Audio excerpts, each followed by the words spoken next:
जी का स्वागत है,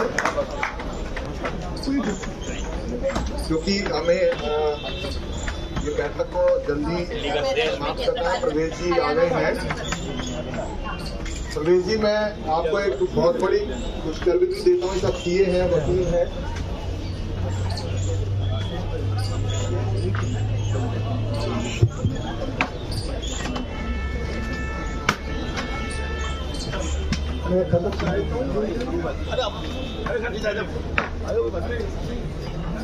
तो जब हमको सरकार की सबसे ज्यादा आवश्यकता थी, तब सरकार हमारी जेब काटने का काम कर रही थी। और भारतीय जनता पार्टी के कार्यकर्ता क्या कर रहे थे पता है आपको? एक बार जोरदार तालियां बजाओ, और विशेषकर प्रवेश जी के लिए जरूर बताओ। उस समय लाखों करोड़ों राशन की किट और हमारी जो मास्क, ये लाखों करोड़ों की संख्या में लोगों को बांटने का काम किया। हमारे भारतीय जनता पार्टी के कार्यकर्ताओं ने समाज के लोगों को साथ में लेकर उस समय अपना जीवन खतरे में डालकर लोगों की सेवा करने का काम किया। तो सवाल एक ही उठता है, आप सबके लिए सवाल है कि दो मॉडल है यहाँ। एक मॉडल जरूरत जब आपको आवश्यकता थी तब आपकी जेब काटने का काम कर रहा था। दूसरी तरफ भारतीय जनता पार्टी और उसके कार्यकर्ता थे जो लोगों की अपनी जेब से सेवा करने का काम कर रहे थे। अब ये आपको तय करना है कि आपको जेब काटने वाले लोग चाहिए या जेब से सेवा करने वाले चाहिए। तो मैं आपसे पूछूंगा, आपने मुझे बता देना है कि जेब काटने वाले चाहिए कि जेब से सेवा करने वाले चाहिए। जेब से सेवा करने वाले। ये 70% कह रहे हैं कि ऐसे जेब कटती रहे तो बड़ा आनंद आता है। ऐसा है क्या? अच्छा चलो बताओ, जेब काटने वाले चाहिए कि जेब से सेवा करने वाले चाहिए? अगर सेवा करने वाले चाहिए तो ये प्रवेश जी बैठे हैं, इन्होंने अपनी जेब से उस समय लाखों मास्क बंटवाए, लोगों को भोजन के पैकेट बनवाए, पूरे समाज को साथ में लेकर समाज की सेवा करी। तो ये सेवा करने वाले लोग हैं, ये दिल्ली के लोगों की सेवा करेंगे। आप अगर मौका देंगे, आप सब अगर आशीर्वाद देंगे तो भारतीय जनता पार्टी का सिपाही दिल्ली का मुख्यमंत्री बनेगा और नरेंद्र मोदी का कंधे से कंधा मिलाकर आपकी सेवा करेगा। इसी विश्वास भरोसे के साथ हम सब मिलकर ये करेंगे। मैं अपनी वाणी को विराम देता हूँ। जय हिंद, जय भारत। जय हो।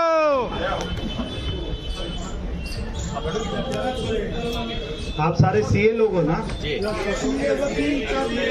वकील भी हो? वैसे लगा सीए हैं। सीए भी हैं, वकील भी हैं, दोनों। जब ये कह रहे थे भाई आपको कैसे लोग चाहिए, मैंने कहा इनको ऐसे चाहिए जो टैक्स जमा कराते हैं। चलिए, आप सभी का मैं सबसे पहले तो बहुत बहुत धन्यवाद करता हूँ कि आप आए यहाँ पर। इसकी थोड़ी आवाज बढ़ा दो भाई।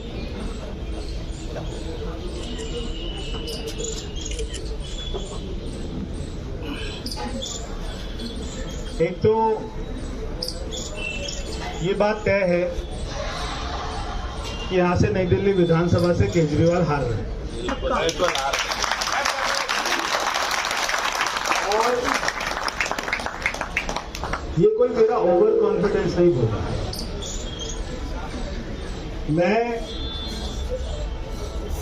80% लोगों के घर पे गया, डोर टू डोर।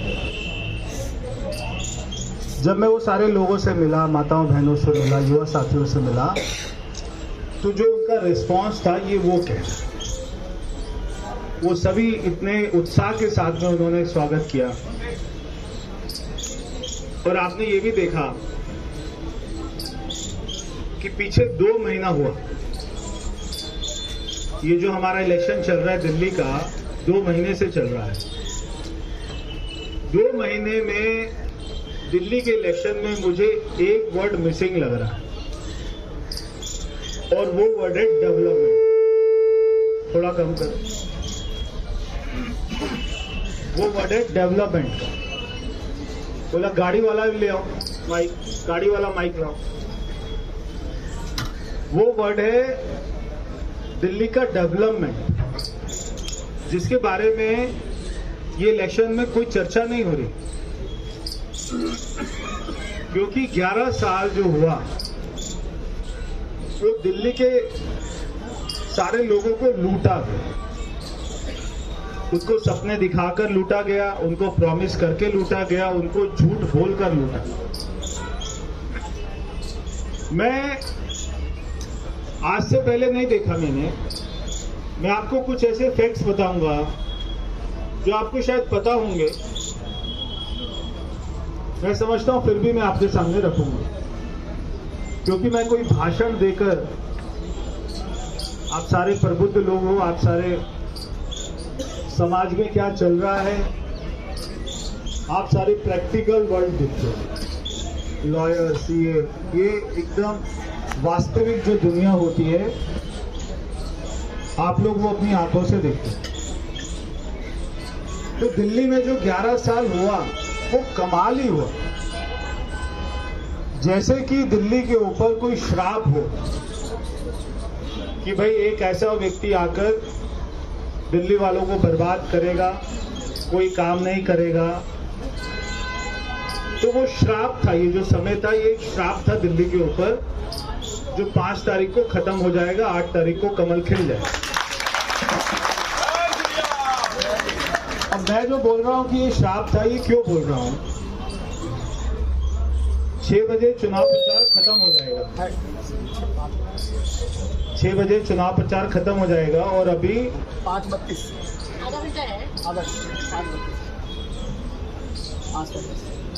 देखो अभी 5:33 हो गए, अभी है हमारे पास तो 27 मिनट। 27 मिनट का भाषण तो नहीं सुनोगे ना? आप बोल रहे नहीं कि जब तक मैं आपको मेरी बातें इंटरेस्टिंग लगे तब तक सुन लेना, और जब तक इंटरेस्टिंग नहीं लगे तब थोड़ा ऐसी मुंडी से फेसबुक लाइव लो भाई ये करो लाइव वकील भी है इसमें। हाँ, यहाँ सामने से ये उसको दबा लेना पहले।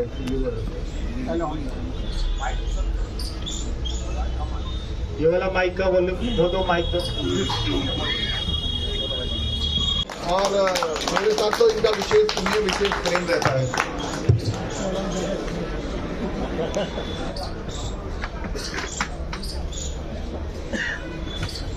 अभी अभी आपने जोरदार भाषण सुना, तो मैं देखना चाहता हूँ कि उनके भाषण में कितनी ताकत थी। आपके भाषण की ताकत सामने से पता लगेगी। बोलिए भारत माता की। करंट है बराबर। बोलिए भारत माता की। वंदे वंदे। रोहतास लास्ट में बैठ के चुस्की ले रहा है, काम नहीं कर रहा बिल्कुल भी। नहीं रोहतास कर रहा है पूरा काम। अच्छा नहीं काम करेगा तो ये बेड़ा पार लगा देता है। आज यहाँ भारतीय जनता पार्टी दिल्ली प्रदेश चार्टर्ड अकाउंटेंट सेल की ओर से आयोजित इस कार्यक्रम में अध्यक्षता कर रहे हमारे चार्टर्ड अकाउंटेंट सेल के स्टेट कन्वीनर अध्यक्ष दीनदयाल अग्रवाल जी, जिनके माध्यम से कार्यक्रम आयोजित हुआ, ऐसे हमारे मुकेश मोहन जी। और इनके लिए एक और ताली बजा दो कि भारतीय जनता पार्टी ने जब सदस्यता अभियान चलाया तो उसमें इंडिविजुअल लेवल पर कोई सबसे ज्यादा सदस्य अगर किसी ने बनाए तो वो मुकेश मोहन अग्रवाल है। इन्होंने 15,000 सदस्य बनाए हैं, जो अपने आप में रिकॉर्ड है पूरे देश में। हमारे पुराने साथी, मैं कह दूंगा तो गड़बड़ हो जाएगी, लेकिन कई बगैर मनमानता नहीं कहाँ चलेगी। इधर ही है। आरटीआई एक्टिविस्ट 2 ही हुए हैं, एक आम आदमी पार्टी में केजरीवाल और एक क्यों? तो हमारे केजरीवाल तो आप ही हैं, और वो वैसे ही झूठ बोलने वाले की सच्ची। और हमारे उनके साथी और अभी हमारे इकोनॉमिक सेल के इंचार्ज गोयल जी, चार्टर्ड अकाउंटेंट सेल के इंचार्ज हमारे गुप्ता जी, और हरियाणा से चलकर यहाँ कई दिनों से लगातार काम कर रहे हैं ऐसी वस्तुओं में, और सम्मानित मंच अनिल जी हैं। इस बार मुझे बहुत खुशी है कि हमने एक नया प्रैक्टिकल किया इस चुनाव के अंदर, और इस चुनाव में हमने चुनाव को दो हिस्सों में लड़ा। एक तो हमारा कैंडिडेट चुनाव लड़ता है और उसके साथ हमारा जिला प्रदेश संगठन सब लड़ता है। लेकिन इस बार हमने कैंडिडेट के अलावा एक पूरा अभियान चलाया पूरी दिल्ली में, उसको हमने आउटरीच अभियान दिया। आउटरीच का मतलब है कि जहां तक सामान्यता पहुंच रही होती है उससे बाहर जाकर लोगों को पकड़ना, और लगभग हमने 116 आयाम बनाए उसमें। तो उसमें चार्टर्ड अकाउंटेंट जैसे प्रोफेशनल हैं, डॉक्टर हैं, चार्टर्ड अकाउंटेंट्स हैं, गवर्नमेंट सर्वेंट्स हैं, गिग वर्कर्स हैं, ऐसे एक लगभग 28 आयाम ऐसे प्रोफेशनल्स थे हमारे, उनके बनाए। ऐसे ही सोशल रीजन में हैं, पुजारी हैं, कथाकार हैं, आर्टिस्ट हैं, रिटायर्ड गवर्नमेंट सर्वेंट्स हैं, तो ऐसे यूथ है, महिला है, तो ऐसे उनके एक ग्रुप उसका बनाया हमने। और एक ग्रुप हमने बनाया जो इस दिल्ली के अंदर भाषाभाषी लोग रहते हैं, अर्थात तेलुगु, कन्नड़, तमिल, उड़िया, असमी, मणिपुरी, तो जितनी भाषाएं और रीजन वाइज एरिया है उनको बनाया, और सभी की अलग अलग टीमें बनाई पूरी दिल्ली में। और फिर आया हमारे सामाजिक स्तर पर कुछ ऐसी जातियां हैं जो कहीं ना कहीं छूट जाती है, तो उन जातियों को छूने के लिए उनके एक समूह बनाए। तो ऐसे कुल 116 आयाम बनाए, और उन आयामों के माध्यम से हमने समाज में अलग एक बाहर तक रीच बनाकर लोगों तक पहुंचने का कार्यक्रम किया। आपको हैरानगी होगी, इस कार्यक्रम की सफलता इसी बात से पता लगती है कि लगभग 20,000 मीटिंग इस अभियान के माध्यम से पूरी दिल्ली में हमने की। लगभग 6,000 लोग इस काम में लगे, और इसमें मीटिंग की श्रेणी थी 25 लोग प्लस माइनस 15 से 25-30 तक रही। इसको हमने छोटी बैठक कहा, जो लगभग 18-19 हज़ार के आसपास है। फिर थोड़ी बड़ी बैठकें जिसमें 100 प्लस लोग थे, फिर उससे बड़ी बैठकें जिसमें 500 से 300, 400, 500, 1000, यहाँ तक 15,000 तक। तो ऐसी हमने लगभग 500 मीटिंग जो है वो बड़ी मीटिंग करी इस अभियान के माध्यम से। और दिल्ली के अंदर एक अलग तरह का वातावरण, कैंडिडेट को पता ही नहीं है उसके एरिया में क्या चल रहा है, उसको बूस्ट करने के लिए, उसके चुनाव को खड़ा करने के लिए अलग अलग आयाम के लोग घुसे हुए कर रहे हैं। तो बहुत बढ़िया एक वातावरण दिल्ली के अंदर इस आउटरीच अभियान के माध्यम से बना है, ऐसा सबका आकलन है। और मुझे लगता है कि इसका परिणाम आपको देखने को मिलेगा अवश्य। और उसमें मैं चार्टर्ड अकाउंटेंट सेल की तारीफ करना चाहता हूँ कि मैं अभी भी याद करता हूँ कि चार्टर्ड अकाउंटेंट सेल थी हमारी, जब मैं नेशनल कन्वीनर था तो हमारे साथ एक चार्टर्ड अकाउंटेंट सेल भी थी। तो वहाँ 15 लोग आ जाते थे, तो उस दिन हम बड़े खुश होते थे, छाती पीटते थे कि इतना बढ़िया काम हो गया, 15 सीए आए। मतलब 25 सीए मीटिंग में आ जाते थे, तो वो तो बहुत बड़ी बात होती। पर जब मैंने दीनदयाल जी ने संयोजक बने तो पहली बैठक में 350 रजिस्टर्ड चार्टर्ड अकाउंटेंट आए, तभी मुझे समझ में आ गया था। तो इस चुनाव में चार्टर्ड अकाउंटेंट की भी अपनी बहुत बड़ी भूमिका रही। तो इसके लिए मैं चाहता हूँ एक बार जोरदार तालियां आप बनाते हैं। अब सवाल है कि हमारा लक्ष्य क्या है, हम ये सब कर क्यों रहे हैं, नहीं समझे? तो एक तो आपके मन में आता होगा कि सरकार बनानी है, सत्ता में आना है। कुछ लोग ऐसा भी सोचते हैं सत्ता में आएंगे और फिर चेयरमैन बनेंगे, ये बनेंगे, वो बनेंगे, मोटे मोटे काम करवाएंगे। ऐसे भी है सोचने वाले लोग, नहीं है? लेकिन अगर जिनका ये लक्ष्य है तो वो लक्ष्य नहीं है। हमारा लक्ष्य क्या है? हमको अपनी सरकार चुननी है, अपना भविष्य चुनना है, अपनी दिल्ली का भविष्य चुनना है। क्या चुनना है? इसमें हमारा भी है, हमारी दिल्ली का भी है, और हमारे देश का भी है। ये मैं इस चुनाव से आपको बता रहा हूं। तो सबसे पहले तो हमको सरकार चुननी है। सरकार की हमको जरूरत क्या होती है? एक तो सामान्य जीवन में सड़कें बनाना, पुल बनाना, हमारी सीवरेज व्यवस्था, सफाई व्यवस्था, ये सामान्य बातें हैं। लेकिन मैं हमेशा पूछता हूं कि एक इंसान को सरकार की सबसे ज्यादा जरूरत कब होती है? कोई बताएगा मुझे? हमको कब सरकार याद आती है? जब हम बिल्कुल सरकार याद करते हैं और कुछ याद नहीं करते। ऐसा भी टाइम आता है जब कोई आपदा हमारे ऊपर आती है। नहीं समझे? अब ये सब सुनते ही सब हंसने लगे हैं। मुझे याद है उत्तराखंड में जब गुफा के अंदर हमारे मजदूर भाई फंस गए तो सारा देश किसको याद कर रहा है?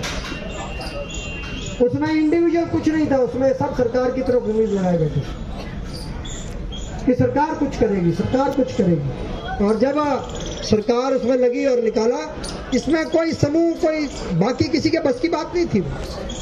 कोई तूफान आ जाता है, कोई बाढ़ आ जाती है, उसमें इंडिविजुअल गौण हो जाता है, समूह भी गौण हो जाता है। उस समय हर आदमी सरकार की तरफ देखता है।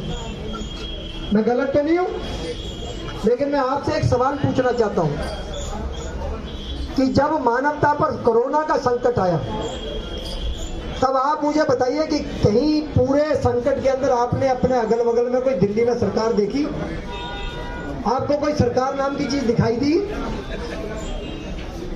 कोई सरकार का नुमाइंदा, कोई सरकार का अधिकारी आपके मोहल्ले में, गली में लोगों को ढाढ़स बताता हुआ दिखा कि भाई चिंता मत करो, हम हैं? था कहीं? मुझे बताओ। तो फिर काहे को सरकार चाहिए? जो सरकार जब हमें उसकी जरूरत है तब हमारे काम नहीं आ सकती, तो ऐसी सरकार की आवश्यकता क्या है? और जब हमें उसकी जरूरत तब वो क्या कर रही थी? ये भी हमारे मन में सवाल आना चाहिए। जब क्या कर रही थी वो सरकार? तो 3 काम कर रही थी। पहला काम क्या कर रही थी?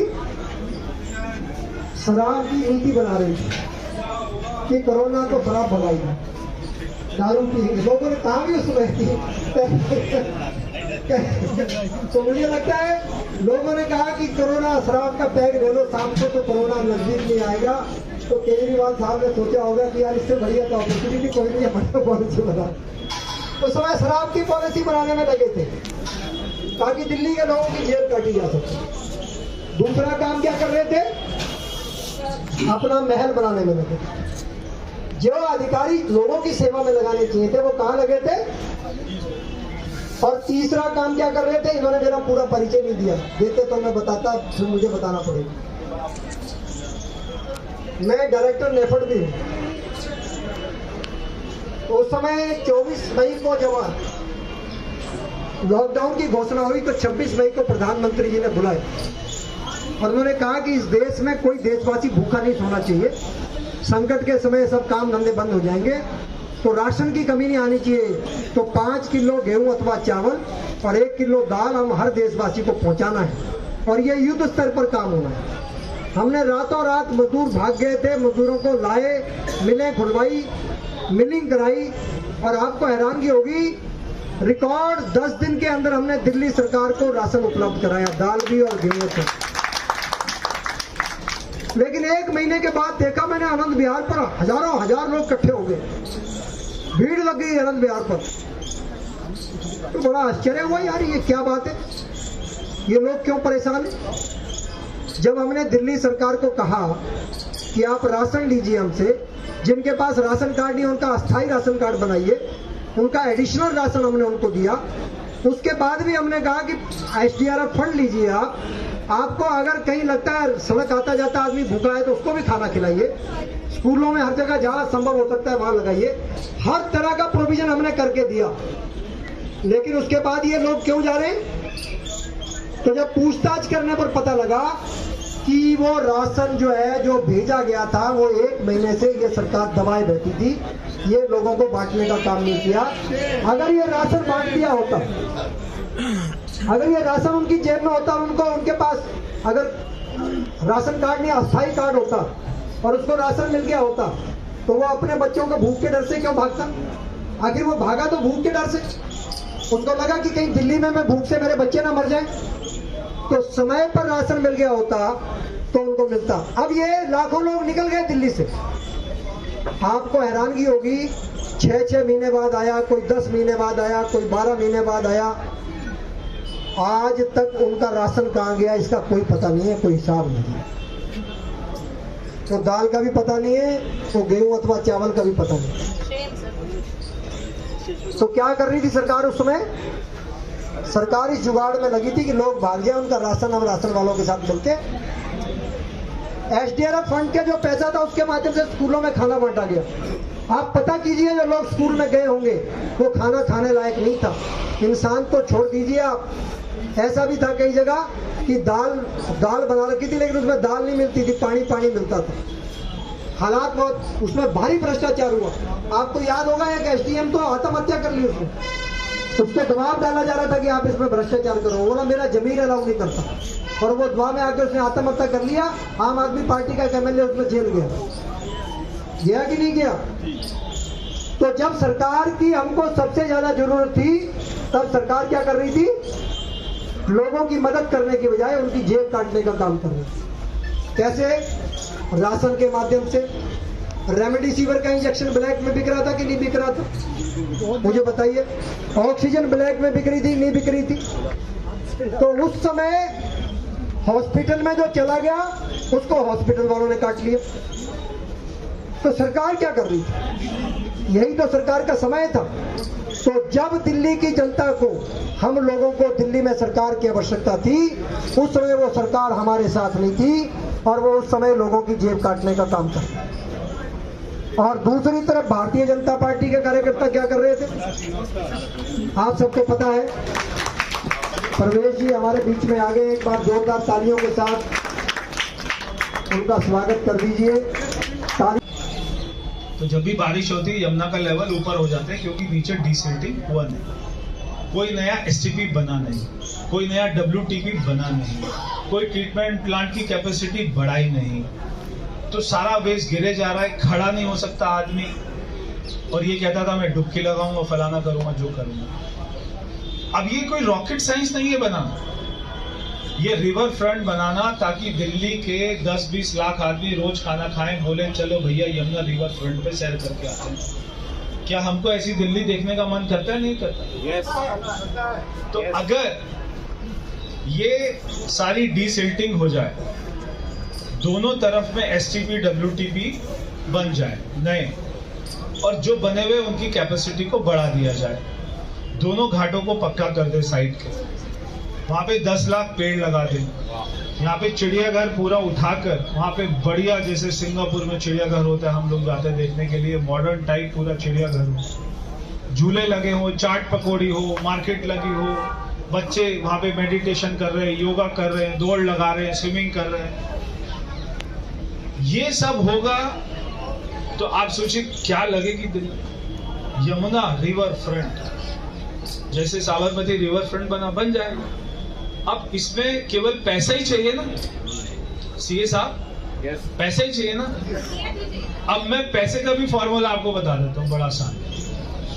दिल्ली सरकार का 1 भी रुपया नहीं लगेगा और ये पूरा काम हो जाएगा। 1 भी रुपया नहीं लगेगा, single rupees will not be spent. और ये सारी जो अब ये आइडिया मैं पहली बार ओपन कर रहा हूँ क्योंकि 6 बजने वाले हैं, उसके बाद तो कैंपेन कर ही नहीं सकते। तो मैं ये आइडिया पहली बार ओपन कर रहा हूँ आपके सामने, दिल्ली के सामने। 1 रुपया खर्च नहीं होगा और पूरा बन जाएगा। ये 28 किलोमीटर की यमुना है। तो मेरा प्लान ये है कि मैं 28 कंपनियों, जैसे टाटा कंपनी है, मैं उनको बोलूंगा कि भैया रतन टाटा जी का नाम से ये पूरा 1 किलोमीटर का स्ट्रेच आप उनके नाम से रखो, और इसमें जो 1000-2000 का खर्चा होगा करोड़ का, आप अपने CSR फंड से लगाओ। बड़ी बड़ी कंपनियों के इतने फंड तो होते ही हैं। और ये पूरा लाइफ टाइम उनके नाम से वहां पर रहेगा। ऐसे ही अपना HCL कंपनी है, ऐसे ही जो रिलायंस कंपनी, 28 कंपनियों को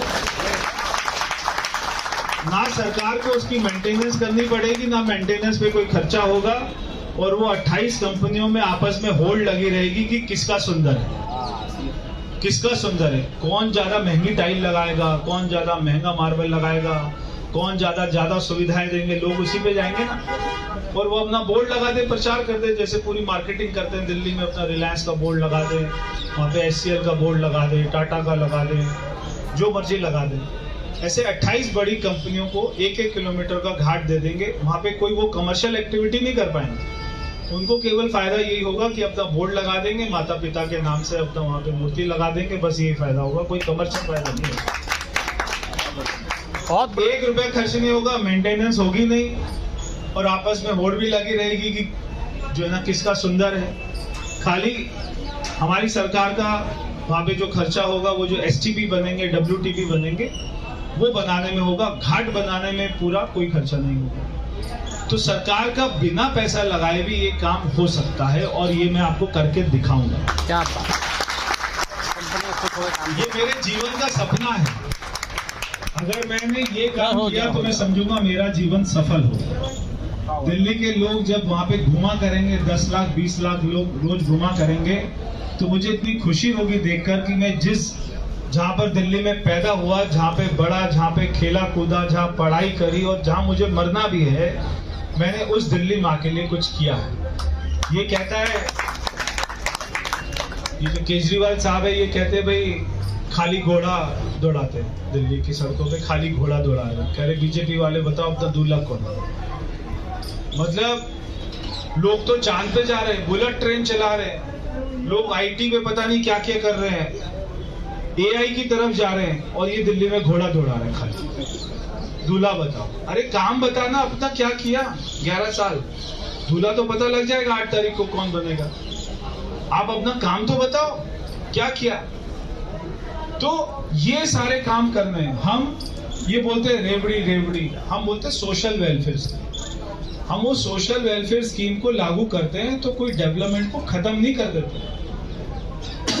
हमने महाराष्ट्र में, वहां पर लाडली योजना है, वहां पे सारी महिलाओं को मंथली पैसा मिलता है, मगर वहां पे सी लिंक भी बनता है, जो वहां पे वर्ली का सी लिंक है वो भी बनता है, कोई डेवलपमेंट नहीं रुकता है।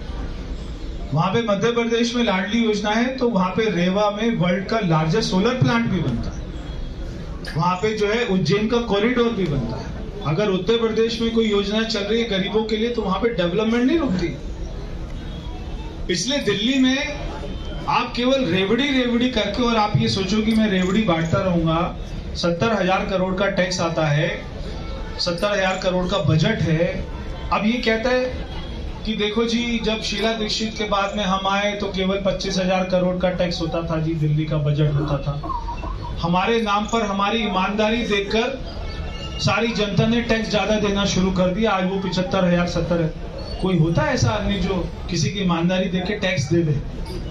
आप तो CA लोगों को कोई होता है, सब तो टैक्स बचाते हैं। ये कह रहा है हमारी ईमानदारी देख के टैक्स बढ़ गया।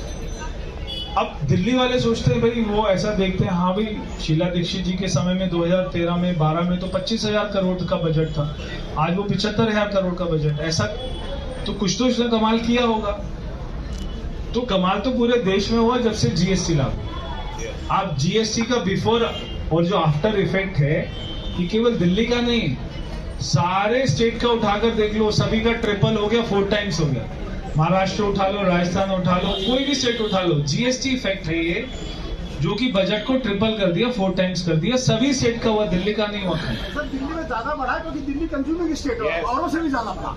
तो आपके पास में बजट यानी 4 टाइम्स आ गया, 3 टाइम्स आ गया, फिर भी डेवलपमेंट नहीं किया, क्योंकि आपने नई नौकरी तो नहीं दी, आपका जो एक्सपेंस था वो तो उतना ही था, फिर भी आपने कोई भी डेवलपमेंट का काम नहीं किया। और वो कर सकते थे, मगर आपकी बुद्धि नहीं की काम करने, आपकी नीयत नहीं थी। आप चाहते थे कि मैं बनारस जाके PM के सामने लड़ूं, मैं तो PM बनूंगा, फिर मैं ममता बनर्जी के साथ में, फिर मैं पंजाब गोवा जाके अलायंस करके और मैं देश की सरकार बनाऊंगा, मैं प्रधानमंत्री बनूंगा।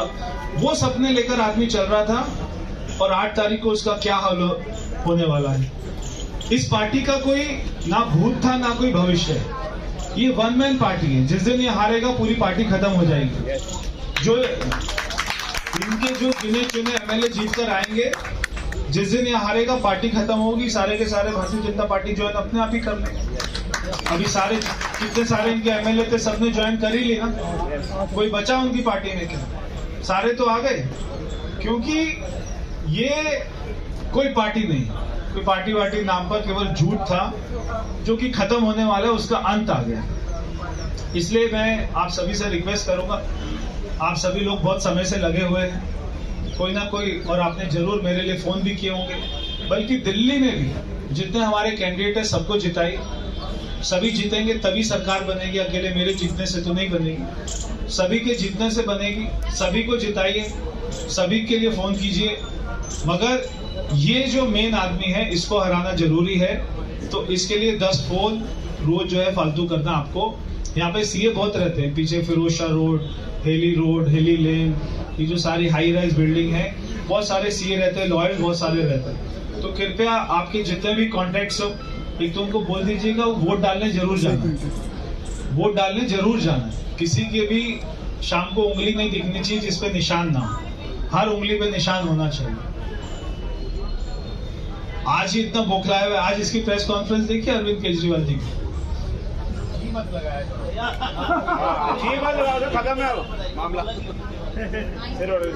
चलिए तो 1 मिनट रह गया जी, एक मिनट है, अभी वो मेरी ये वाली भी शिकायत कर देगा।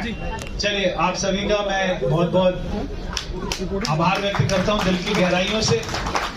2 दिन जितना हो सके उतना मैं आपके सहयोग की अपेक्षा करूंगा। अभी देना चाहूंगा, अभी कुछ दिन पहले हनुमानगढ़ी का झंडा अयोध्या का, जय हो जय हो जय हो। परवेश जी ने वकीलों को भरोसा दिया था जय हो, कि जय हो, वकीलों के लिए चैम्बर्स बनाने की पूरी व्यवस्था और जो चौकियां दूर करूंगा।